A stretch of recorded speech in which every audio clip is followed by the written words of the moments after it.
بسم اللہ الرحمن الرحیم الحمد للہ نحمده ونستعینه ونستغفره ونؤمن به ونتوکل علیہ ونعوذ باللہ من شرور انفسنا ومن سیئات اعمالنا من يهده الله فلا مضل له ومن يضلل فلا هادی له ونشهد ان لا الہ الا اللہ وحدہ لا شریک له قال رسول اللہ صلی اللہ علیہ وسلم اللہم بارک لنا فی رجب و شعبان وبلغنا رمضان صدق اللہ العظیم سبحان ربک رب العزت عما یصفون وسلام علی المرسلین والحمد للہ رب العالمین اللہم صلی علی سیدنا محمد وعلی آل سیدنا محمد وبارک وسلم اللہم صلی علی سیدنا محمد وعلی آل سیدنا محمد وبارک وسلم۔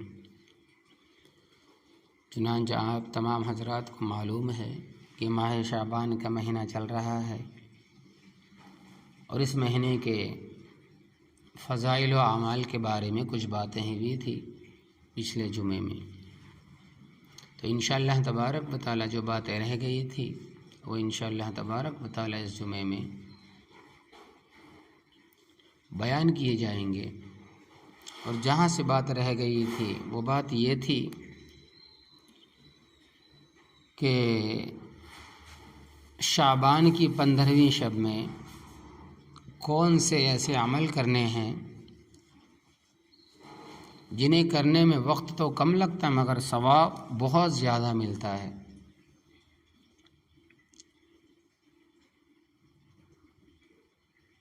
تو اس میں سے جو بات چلی تھی وہ یہ ہے کہ صلاۃ التسبیح کی نماز، صلاۃ التسبیح کی 4 رکعتیں ہیں جن کو ایک سلام سے پڑھا جاتا ہے، اگرچہ 2 سلام سے بھی پڑھنا جائز ہے، یعنی کہ 2 رکعت کر کے بھی پڑھ سکتے ہیں، مگر 4 رکعت ایک ہی ساتھ میں پڑھے تو زیادہ بہتر ہے۔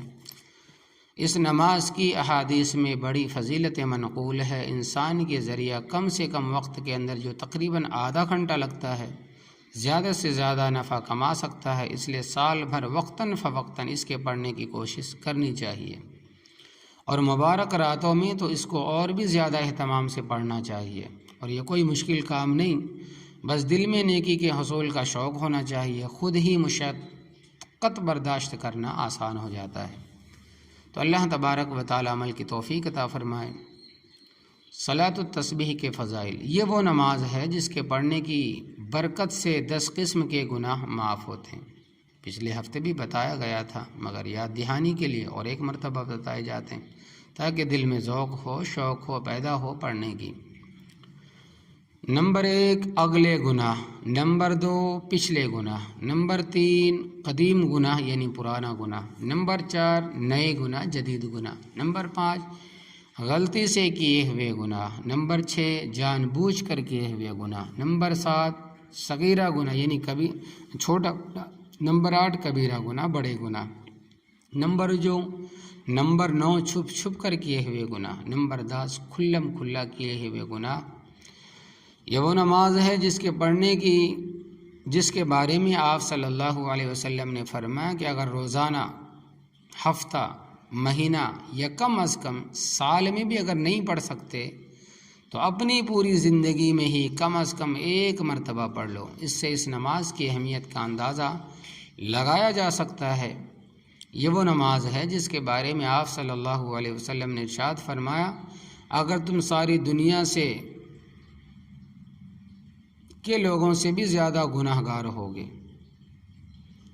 تو تمہارے گناہ معاف کر دیے جائیں گے۔ یہ وہ نماز ہے جسے آپ صلی اللہ علیہ وسلم نے اپنے چچا حضرت عباس رضی اللہ تعالیٰ عنہ کو بتاتے ہوئے اس نماز کو تحفہ، بخشش اور خوشخبری قرار دیا۔ یہ وہ نماز ہے جس کو پڑھتے ہوئے بندے کو 300 مرتبہ تیسرے کلمے کی صورت میں اللہ تبارک و تعالیٰ کی حمد و ثنا کرنے کی سعادت حاصل ہوتی ہے۔ حالانکہ نمبر 1 مرتبہ تیسرا کلمہ پڑھنے پر جنت میں ایک درخت لگ جاتا ہے۔ نمبر 2 تیسرا کلمہ اللہ تبارک و تعالیٰ کے نزدیک سب سے محبوب کلمہ ہے۔ نمبر 3 جنت چٹیل میدان ہے اور تیسرا کلمہ جنت کے پودے ہیں۔ نمبر 4 تیسرے کلمے کے ہر ایک کلمے کا ثواب احد پہاڑ سے بھی زیادہ ہے۔ نمبر 5، تیسرے کلمے کا ہر کلمہ اعمال نامے میں تلنے کے اعتبار سے سب سے زیادہ وزنی ہے۔ نمبر 6، یہ وہ نماز ہے جس کا ہر زمانے میں علماء امت، محدثین، فقہاء اور صوفیاء نے اہتمام کیا ہے۔ نمبر 7، یہ وہ نماز ہے جس کے بارے میں حضرت عبدالعزیز ابن ابی رواد رحمۃ اللہ علیہ فرماتے ہیں کہ جس کا جنت میں جانے کا ارادہ ہو اس کے لیے ضروری ہے کہ صلاۃ التسبیح کو مضبوطی سے پکڑے۔ نمبر 8، یہ وہ نماز ہے جس کے بارے میں حضرت ابو عثمان حیری رحمۃ اللہ علیہ فرماتے ہیں کہ میں نے مصیبتوں اور غموں کے ازالے کے لیے صلاۃ التسبیح جیسی کوئی چیز نہیں دیکھی۔ نمبر 8، یہ وہ نماز ہے جس کے بارے میں علامہ تقی الدین سبکی رحمۃ اللہ علیہ فرماتے ہیں کہ جو شخص اس نماز کی فضیلت و اہمیت کو سن کر بھی غفلت اختیار کرے وہ دین کے بارے میں سستی کرنے والا ہے، صلحاء کے کاموں سے دور ہے، اس کو پکا آدمی نہیں سمجھنا چاہیے۔ صلاۃ التسبیح کا طریقہ، اس کے 2 طریقے منقول ہے، کسی بھی طریقے کے مطابق یہ نماز پڑھی جا سکتی ہے۔ پہلا طریقہ، اس نماز کے پڑھنے کا طریقہ جو حضرت عبداللہ ابن مبارک سے ترمذی شریف میں مذکور ہے یہ ہے کہ تکبیر تحریمہ کے بعد ثنا یعنی سبحانک اللہم پڑھے، پھر کلمات تسبیح یعنی سبحان اللہ والحمد للہ ولا الہ الا اللہ واللہ اکبر 15 مرتبہ پڑھے، پھر حسب دستور اعوذ باللہ، بسم اللہ، الحمد شریف سورہ پڑھے، پھر قیام میں ہی یعنی سورت کے بعد رکوع میں جانے سے پہلے وہی کلمات تسبیح 10 مرتبہ پڑھے، پھر رکوع کرے اور رکوع کی تسبیح کے بعد وہی کلمات 10 بار کہے، پھر رکوع سے اٹھ کر قوما میں سمع اللہ لمن حمیدہ اور ربنا لک الحمد کے بعد 10 بار، اور دونوں سجدوں میں سجدے کی تسبیح کے بعد 10 بار، اور دونوں سجدوں کے درمیان بیٹھنے کی حالت میں یعنی جلسہ ہم جسے کہتے ہیں اس میں 10 بار وہی کلمات تسبیح کا ہے۔ اسی طرح ہر رکعت میں الحمد سے پہلے 15 مرتبہ اور سورت ملانے کے بعد رکوع میں جانے سے پہلے قیام ہی میں 10 مرتبہ، اور رکوع و قوما اور دونوں سجدوں میں اور دونوں سجدوں کے درمیان جلسے میں 10 بار وہی کلمات کہے۔ اس طرح ہر رکعت میں 75 مرتبہ اور 4 رکعتوں میں 300 مرتبہ یہ کلمات تسبیح ہو جائیں گے۔ اور اگر ان کلمات کے بعد لا حول ولا قوت الا باللہ العلی العظیم بھی ملا لیں تو بہتر ہے، کیونکہ اس سے بہت ثواب ملتا ہے، اور ایک روایت میں ان الفاظ کی زیادتی منقول بھی ہے۔ دوسرا طریقہ صلاۃ التسبیح پڑھنے کا جو حضرت عبداللہ ابن عباس رضی اللہ تعالیٰ عنہ سے ترمذی شریف میں منقول ہے وہ یہ ہے کہ ثنا کے بعد اور الحمد شریف سے پہلے کسی رکعت میں ان کلمات تسبیح کو نہ پڑھے، بلکہ ہر رکعت میں الحمد اور سورت پڑھنے کے بعد 15 مرتبہ پڑھے، اور رکوع اور قوما اور دونوں سجدہ اور جلسے میں بالترتیب 10 مرتبہ پڑھے، اور دوسرے سجدے کے بعد بیٹھ کر یعنی جلسہ استراحت میں 10 مرتبہ پڑھے۔ اس طرح ہر رکعت میں 75 مرتبہ پڑھے اور دونوں قاعدوں میں اتحیات سے پہلے پڑھ لے۔ یہ دونوں طریقے صحیح ہیں، لیکن بعض فقہا نے دوسرے طریقے کو ترجیح دی ہے کیونکہ یہ حدیث مرفوع سے ثابت ہے۔ بہتر یہ ہے کہ کبھی ایک روایت پر عمل کرے اور کبھی دوسری پر، تاکہ دونوں پر عمل ہو جائے۔ اس نماز کی 4 رکعتوں میں کوئی صورت متعین نہیں، لیکن کبھی کبھی استحباب کے لیے 4 رکعتوں میں الگ ترتیب سورۃ التکاثر، سورۃ العصر، سورۃ الکافرون اور سورۃ الاخلاص پڑھے، یعنی کہ جو رکعتوں میں ترتیب ہے وہ الہاکم التقی، دوسرے رکعت میں سورہ عصر والعصر، اور تیسری میں یا ایھا الکافرون، قل یا ایھا الکافرون، اور چوتھی میں قل هو اللہ احد، اور کبھی اذا زلزلت الارض، اور کبھی والعادیات، اور کبھی اذا جاء، اور کبھی سورہ اخلاص پڑھے۔ اگر تسبیح کے کلمات بھول کر کسی جگہ 10 سے کم پڑھ جائیں یا بالکل نہ پڑھے جائیں تو اس کو دوسری جگہ یعنی تسبیح پڑھنے کے آگے والے موقع میں پڑھ لے تاکہ تعداد پوری ہو جائے، لیکن رکوع میں بھولے ہوئے کلمات تسبیح قوما میں نہ پڑھے۔ بلکہ دوسرے سجدے میں پڑھے، کیونکہ قوم اور جلسہ کا رکوع و سجدے سے طویل کرنا مکروہ ہے۔ کلمات تسبیح کو انگلیوں پر شمار نہیں کرنا چاہیے، بلکہ اگر دل کے ساتھ شمار کر سکتا ہو، اسی طرح نماز کی حضوری میں فرق نہ آئے تو یہی بہتر ہے، ورنہ انگلیاں دبا کر شمار کر سکتے ہیں۔ صلاۃ التسبیح کو ہاتھوں سے شمار کرنا درست نہیں، اور اگر یاد نہ رہتا ہو تو انگلیوں کو حرکت دیے بغیر محض دبا کر یاد رکھا جا سکتا ہے۔ مکروہ وقت کے علاوہ ہر وقت پڑھی جا سکتی ہے۔ صلاۃ التسبیح میں کوئی بھی صورت پڑھی جا سکتی ہے، البتہ یہ جو صورتیں ہیں پڑھنا زیادہ بہتر ہے۔ حضرت عبداللہ ابن عباس رضی اللہ تعالیٰ عنہ سے منقول ہے کہ وہ صلاۃ التسبیح میں تشہد کے بعد سلام سے پہلے دعا پڑھتے تھے۔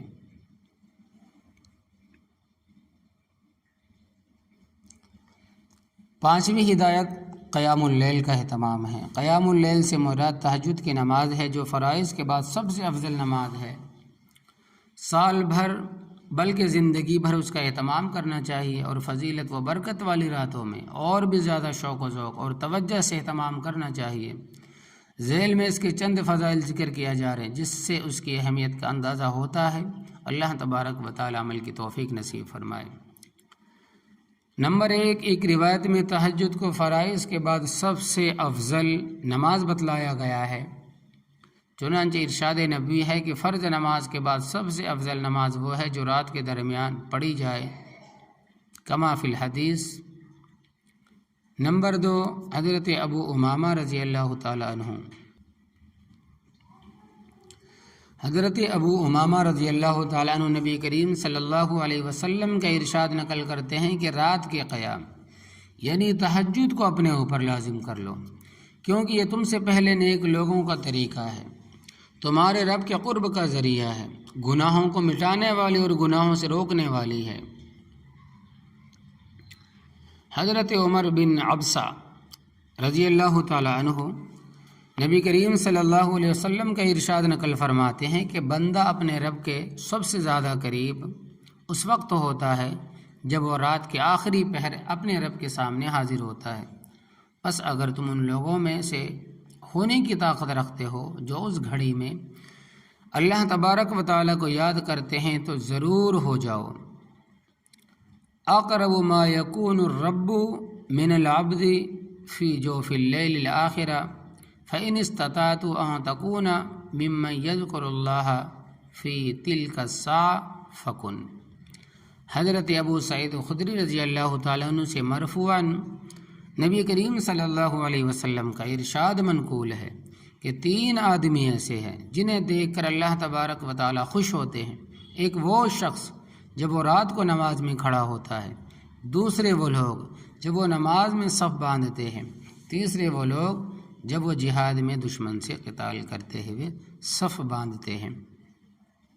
حضرت ابو امامہ رضی اللہ تعالیٰ عنہ فرماتے ہیں کہ نبی کریم صلی اللہ علیہ وسلم سے دریافت کیا گیا کہ کون سی دعا سب سے زیادہ سنی جاتی ہے، یعنی قبول ہوتی ہے۔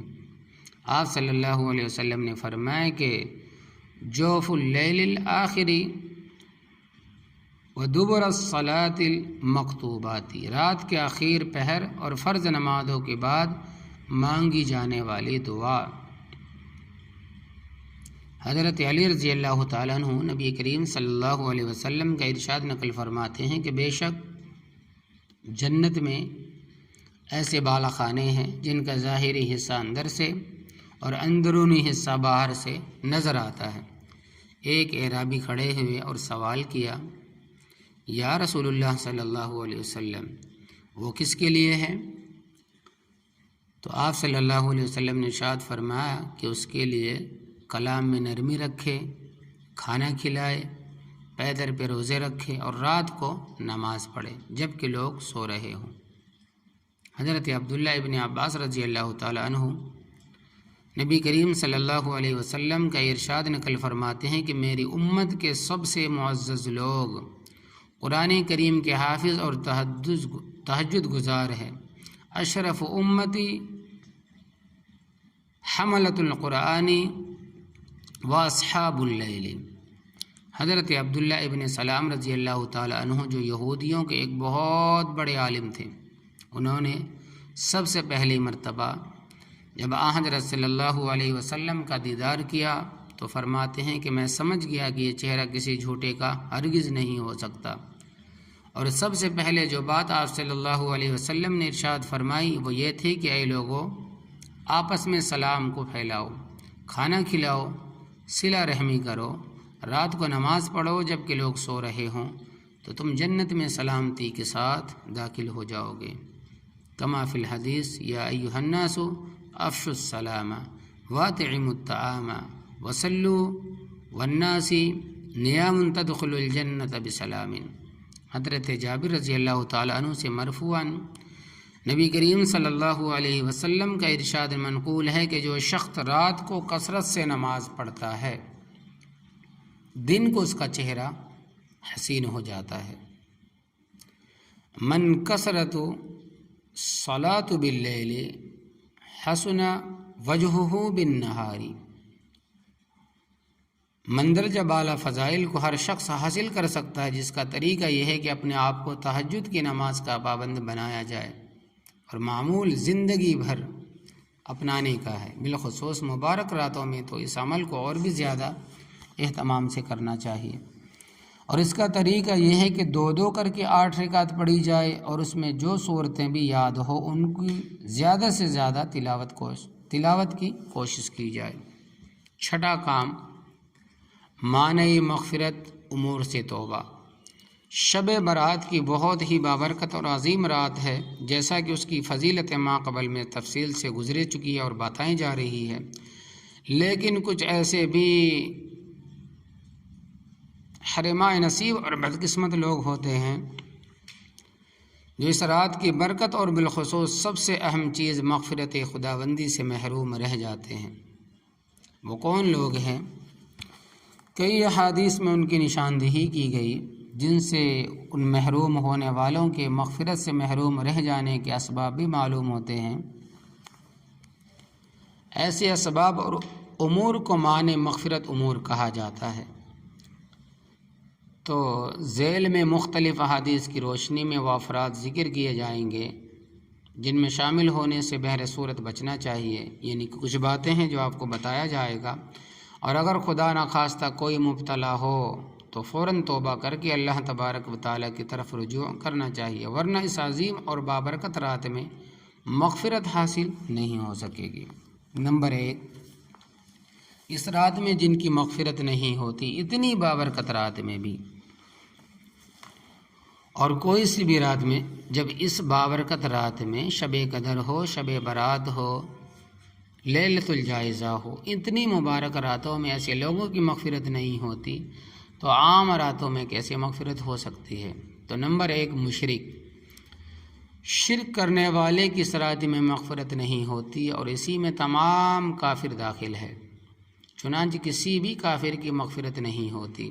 حضرت ابو موسیٰ اشعری رضی اللہ تعالی عنہ نبی کریم صلی اللہ علیہ وسلم کا ارشاد نقل فرماتے ہیں، اللہ تبارک و تعالیٰ 15 شعبان کی شب میں اپنے بندوں کی جانب نظر رحمت فرماتے اور مشرک اور کینہ پرور کے علاوہ تمام مخلوق کی مغفرت کر دیتے۔ ان اللہ لیطلع فی لیلۃ النصف من شعبان فیغفر لجمیع خلفۃ الا لمشرک او مشاہن۔ کینہ پرور۔ نمبر 2، حدیث میں ان کو مشاہن کہا گیا، اور اس کا مطلب کسی کے ساتھ بغض اور عداوت رکھنے والے کے آتے ہیں، اور اسی کو کینہ پرور کہا جاتا ہے۔ حاصل اس کا یہ ہے کہ دل میں کسی کی دشمنی کو لے کر اس کو نقصان پہنچانے کے لیے کوشاں رہنا کینہ کہلاتا ہے۔ حدیث کے مطابق ایسے شخص کی اس مبارک رات میں مغفرت نہیں ہوتی۔ ارشاد نبوی ہے، اللہ تبارک و تعالیٰ کی شعبان کی 15ویں شب میں آسمان دنیا پر اپنی شان کے مطابق نزول فرماتے اور سب کی مغفرت کر دیتے، سوائے وہ شخص جو شرک کرنے والا ہو یا وہ جس کے دل میں کینہ ہو۔ ينزل إلى السماء الدنيا ليلة النصف من شعبان فيغفر لكل شيء إلا رجل مشرك أو في قلبی شاہن۔ ایک اور روایت میں ذکر کیا گیا ہے کہ اللہ تبارک و تعالیٰ 15 شعبان کی شب میں مومن کی مغفرت کر دیتے ہیں اور کافروں کو مہلت دیتے ہیں، اور کینہ پرور لوگوں کو ان کے کینے کی وجہ سے اس وقت تک چھوڑے رکھتے ہیں جب تک کہ وہ کینے کو نہ چھوڑ دیں۔ فَيَغْفِرُ لِلْمُؤْمِنِينَ وَيُمْلِي لِلْكَافِرِينَ وَيَدْعُو أَهْلُ الْحِقْدِ بِحِقْدِهِمْ حَتَّى يَدْعُوهُ۔ کینہ سے بچنے کے لیے حدیث کے مطابق ایک بہترین دعا جس کا خوب اہتمام کرنا چاہیے، اور یہ دعا یہ ہے کہ اللہم اہدی قلبی،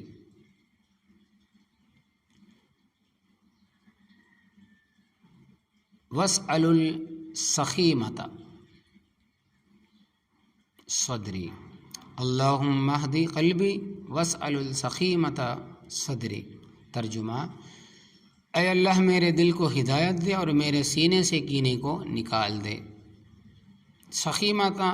سخیمہ کینے کو کہا جاتا ہے، السخیمۃ الحقد فی النفس۔ نمبر 3، والدین کا نافرمان۔ فرماتے ہیں کہ والدین کے ساتھ حسن سلوک کی اتنی اہمیت کہ اللہ تبارک و تعالیٰ نے قرآن کریم میں کئی مقامات پر شرک سے منع کرتے ہوئے والدین کے ساتھ حسن سلوک کی بھی تعلیم دی۔ اس سے اس حکم کی اہمیت کا اندازہ لگایا جا سکتا ہے۔ یہی وجہ ہے کہ وہ بدبخت شخص جس نے والدین کے ساتھ بدسلوکی کی، ان کی آہیں لی ہو، بد دعا لی ہو، ایسے شخص مبارک راتوں کی مغفرت سے محروم رہ جاتا ہے۔ چنانچہ حضرت ابوبکر صدیق رضی اللہ تعالیٰ عنہ ایک روایت میں ہے کہ اللہ تبارک و تعالیٰ شب برات میں سب کی مغفرت کر دیتے ہیں، لیکن والدین کے نافرمان اور کینہ پرور شخص کی مغفرت نہیں کرتے۔ فَيَغْفِرُ لِكُلِّ مُؤْمِنٍ إِلَّا الْعَاقَ وَالْمُشَاحِنَ۔ نمبر 4، قطع رحمی کرنے والا۔ اللہ تبارک و تعالیٰ نے انسان کے وجود کے ساتھ کچھ رشتے وابستہ کر رکھے ہیں جن کے ساتھ انسان کو حسن سلوک کی تعلیم دی گئی ہے۔ جو شخص ان کے حقوق کو پامال کر کے بدسلوکی کا مرتکب ہوتا ہے قاطع رحم کہلاتا ہے، اور حدیث کے مطابق ایسا شخص جنت میں داخل ہونے کا مستحق نہیں ہے۔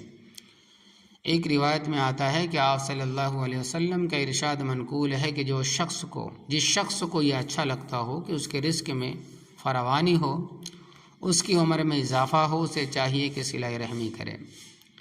مبارک راتوں میں بھی ایسا شخص اللہ تبارک و تعالیٰ کی مغفرت سے محروم رہ جاتا ہے۔ اللہ تبارک و تعالیٰ ایسے شخص کی طرف رحمت کی نگاہ سے دیکھتے بھی نہیں ہے۔ حدیث میں ہے کہ ایک دفعہ شعبان کی 15ویں شب میں حضرت صلی اللہ علیہ وسلم نے حضرت عائشہ رضی اللہ تعالیٰ عنہا سے فرمایا کہ عائشہ، یہ شعبان کی 15ویں شب ہے، اور اس رات میں اللہ تبارک و تعالیٰ کی جانب سے قبیلہ بنو کلب کی بکریوں کے بالوں کی تعداد کے برابر جہنم سے لوگوں کو آزاد کیا جاتا ہے، لیکن اس رات میں اللہ تبارک و تعالیٰ کسی مشرک، کینہ پرور، قطع رحمی کرنے والے، ازار ٹخنوں سے نیچے لٹکانے والے یعنی کپڑا ازار، والدین کے نافرمان اور شراب کے عادی کی طرف رحمت کی نظر سے نہیں دیکھتے۔ اور فرماتے ہیں کہ نمبر 5، ازار ٹخنوں سے نیچے لٹکانے والا کپڑا، شلوار کو ٹخنوں سے نیچے لٹکانا ایسا سنگین گناہ ہے کہ اس کا مرتکب بھی شب برات کی فضیلت کے حصول سے محروم رہ جاتا ہے۔ چنانچہ حدیث سے سابق میں مسبل کا لفظ گزرا ہے جس کا مطلب ازار کو ٹخنوں سے نیچے لٹکانے والے کے آتے ہیں، یعنی اللہ تبارک و تعالی شعبان کی 15ویں شب میں ایسے شخص کو رحمت کی نگاہ سے نہیں دیکھتے جو اپنا ازار ٹخنوں سے نیچے رکھنے والا ہو۔ مردوں کے لیے ٹخنے کھولنے اور عورتوں کے لیے چھپانے کا حکم ہے، اور صرف نماز کی حالت میں نہیں، جیسا کہ عموماً غلط فہمی کے ہم لوگ شکار ہوتے ہیں۔ چنانچہ دیکھنے میں آتا ہے کہ نماز کے لیے لوگ ٹخنے کھولتے اور نماز سے فارغ ہو کر پھر چھپا لیتے ہیں۔ یاد رکھیے یہ ہر وقت کا حکم ہے۔ حدیث کے مطابق قیامت کے دن 3 طرح کے لوگوں کی طرف اللہ تبارک و تعالی دیکھیں گے بھی نہیں، اور نہ ان سے بات کریں گے اور نہ انہیں پاک کریں گے، اور ان کے لیے دردناک عذاب ہوگا، ایک ازار کو ٹخنوں سے نیچے لٹکانے والا، دوسرا احسان جتانے والا، تیسرا وہ جو اپنے سودے کو جھوٹی قسم کے ذریعہ نافذ کرتا ہے، یعنی جھوٹ بول بول کر، جھوٹی قسمیں کھا کر اپنے مال کو بیچتا ہے۔ نمبر 6، شراب کا عادی۔ شراب جس کو ام الخبائث یعنی تمام برائیوں کی جڑ کہا گیا ہے، قرآن کریم میں اللہ تبارک و تعالیٰ نے اسے گندگی قرار دیا ہے، رجس۔ اس گندگی اور نجاست کو پینے والا بھی اس رات کی مغفرت سے محروم رہتا ہے، چنانچہ حدیث سابق میں گزر چکا کہ اللہ تبارک و تعالیٰ 15 شعبان کی 15ویں شب میں شراب کے عادی شخص کی طرف رحمت کی نگاہ سے نہیں دیکھے گا۔ نمبر 8، قاتل۔ ایک انسان جان کا قاتل کرنا، ایک انسانی جان کا قتل کرنا گویا ساری انسانیت کا قتل کرنا ہے، اور اس کو حدیث میں بڑے بڑے کبیرہ گناہوں میں شمار کیا گیا۔ حضرت عبداللہ ابن عمر رضی اللہ تعالیٰ عنہ سے مروی ہے کہ نبی کریم صلی اللہ علیہ وسلم ارشاد فرماتے ہیں کہ کبیرہ گناہ یہ ہے اللہ تبارک و تعالیٰ کے ساتھ کسی کو شریک ٹھہرانا، والدین کی نافرمانی کرنا، کسی جان کو ناحق قتل کرنا، جھوٹی قسم کھانا۔ اس گھناؤنے فعل کا مرتکب شخص بھی شب برات میں مغفرت خداوندی سے محروم رہ جاتا ہے، چنانچہ نبی کریم صلی اللہ علیہ وسلم کا ارشاد ہے، اللہ تبارک و تعالی شعبان کی 15ویں شب میں اپنی مخلوق کی طرف رحمت کی نگاہ فرماتے ہیں کہ دیکھیں کہ اس گھناؤنے فعل کا مرتکب شخص بھی شب برات میں مغفرت خداوندی سے محروم رہ جاتا ہے، چنانچہ نبی کریم صلی اللہ علیہ وسلم کا ارشاد ہے کہ اللہ تبارک و تعالی بند کرے ہوئے اس کو، چنانچہ نبی کریم صلی اللہ علیہ وسلم کا ارشاد ہے کہ اللہ تبارک و تعالی 15 شعبان کی شب میں اپنی مخلوق کی طرف رحمت کی نگاہ فرماتے ہیں اور اپنے بندوں کی مغفرت فرما دیتے ہیں، سوائے 2 شخصوں کے، ایک کینہ پرور اور دوسرا کسی جان کو قتل کرنے والا۔ فرمایا کہ یطلع اللہ عز وجل الی خلقہ لیلۃ النصف من شعبان فیغفر لعبادہ الا الاثنین مشاہ وقاتل نفس۔ اور نہ فرماتے ہیں کہ نمبر 9، زانی۔ زنا بھی ایک ایسا عمل ہے جس کی وجہ سے انسان اس رات کی مغفرت سے محروم رہ جاتا ہے، چنانچہ حدیث میں ہے کہ جب شعبان کی 15ویں شب ہوتی ہے تو اللہ تبارک و تعالیٰ کی طرف سے ایک ندا لگانے والا آواز لگاتا ہے، کیا کوئی مغفرت چاہنے والا ہے کہ میں اس کی مغفرت کروں، کوئی سوال کرنے والا ہے کہ میں اسے عطا کروں؟ بس کوئی بھی شخص جو مانگتا ہے اسے دیا جاتا ہے، مگر زنا کرنے والی عورت اور مشرک یہ محروم رہ جاتے ہیں۔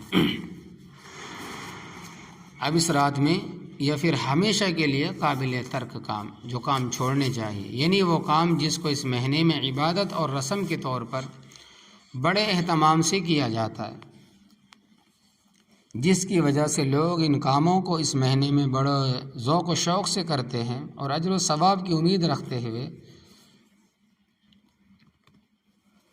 زر کثیر خرچ بلکہ ضائع کرتے ہیں، حالانکہ ان کا مذہب و شریعت سے کوئی تعلق نہیں، ان کا کرنا بدعت ہے، لہذا ان سے اجتناب کرنا ضروری ہے۔ تو کچھ باتیں بتائی جاتی ہیں، ان کاموں کو ذکر کیا جا رہا ہے تاکہ ان سے احتراز کیا جائے، بچا جائے۔ پہلا کام ہے کہ آتش بازی۔ شعبان کے مہینے میں ایک رسم جو مسلمانوں میں تفریح اور دل لگی کے نام سے رائج ہو گئی ہے، وہ آتش بازی کے رسم بدع ہے، جس کو بچے تو بچے بڑے بھی کرتے نظر آتے ہیں۔ رسم بد ہے جس کو بچے تو کیا بڑے بھی کرتے نظر آتے ہیں، اور ہر سال ان پر لاکھوں روپیہ پانی کی طرح بیکار ضائع کیا جاتا ہے۔ یہ دراصل ہندوؤں کے ایک مشہور تہوار ہولی کی نقل ہے۔ اس کا دینی و شرعی طور پر حرام ہونا تو درکنار، خود عقل و قیاس کے بھی کسی پیمانے پر اس کا جواز نہیں، بلا خود اپنے ہاتھوں سے پھٹنے والے پٹاخوں کی آواز کو سننے کے لیے خون پسینے کی کمائی کو بے دریغ ظاہر کرنا